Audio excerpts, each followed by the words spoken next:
just to really just set the scene for today, really it's pretty much an extension of the discussion that we had about 2 weeks ago, where Marcus Roma set out a presentation on the creative and media sector within the city.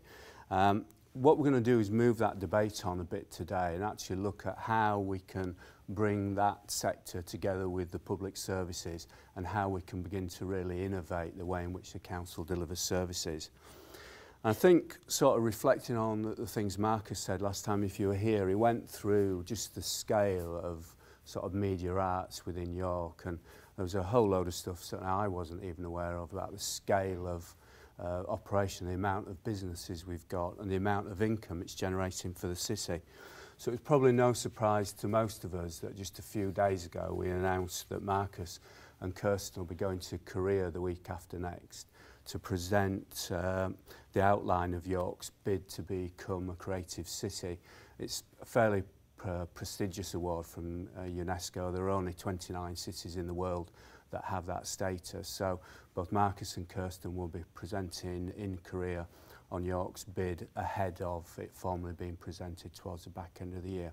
So that's a really important thing for us in terms of getting York on the world stage. So just quickly, the relevance then of all of this to us, I think there are a couple of things. One's just linking to the point I made earlier about the economy. This is the fastest growing sector in York's economy. We have something like 250 companies involved in creative and media work. That's over 8,000 employees in the sector. And it's been the area that's achieved some of the biggest investment in York over the last few years, well in excess of 100 million, which really demonstrates how important lots of people think York is and the things that York's doing. So that is one of the reasons why we need as a council to get more engaged in this agenda. And the second reason I think is around the need in the public service to innovate, and projects like mine and Ian have bored you to death about innovation the last few years. And there's our innovation and then there's the innovation of these sorts of people. And I think there's a lot to learn really from a sector that has to innovate almost every day in order to survive. I think City of York Council is like many local authorities.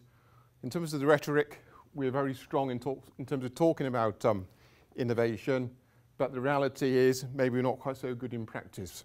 Yeah, we've got lots of good examples of innovative projects, but actually if you introduce an environment which encourages innovation, maybe we'll do an awful lot more than we have done already.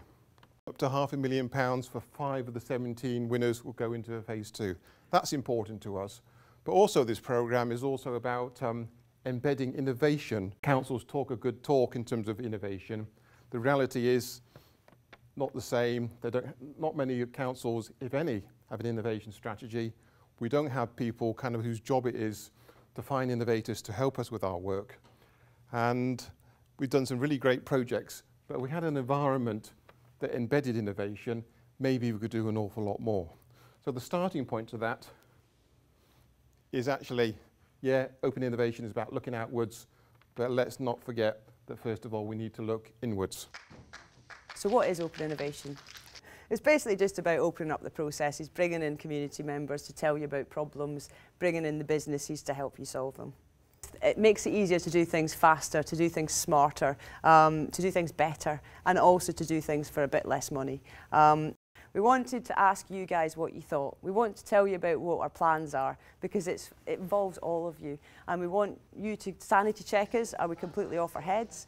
We want you to tell us about what excites you about some of these projects. What do you think the challenges are going to be? You know, is it just a dead duck? You know, is there just no hope we're ever going to be able to change it? Or is there better questions we should be asking? You know, we want you to be involved in that process, but we want your initial feedback today so that we can feed that into our action plan to be able to give to Nesta and say, right, this is where we're up to now. We wanted it to be a really inclusive approach based on competencies, not based on job title. So it's about the skills and the excitement and the passion that people have for a subject or for a problem, not about what their actual job title is and which remit it should be in. So this is going to span all the boundaries. Thankfully, Kirsten and James are on board, so if you guys are interested in being involved, or you can think of anyone that would be really good at it, we can hopefully help facilitate that. We can backfill roles, we can provide time and energy and resource to help make that happen. So it's about your competencies and skills and passion. It's not about your job title. It's an honest and quality dialogue between the public sector, the businesses and the community to try and actually really work together to solve problems and issues.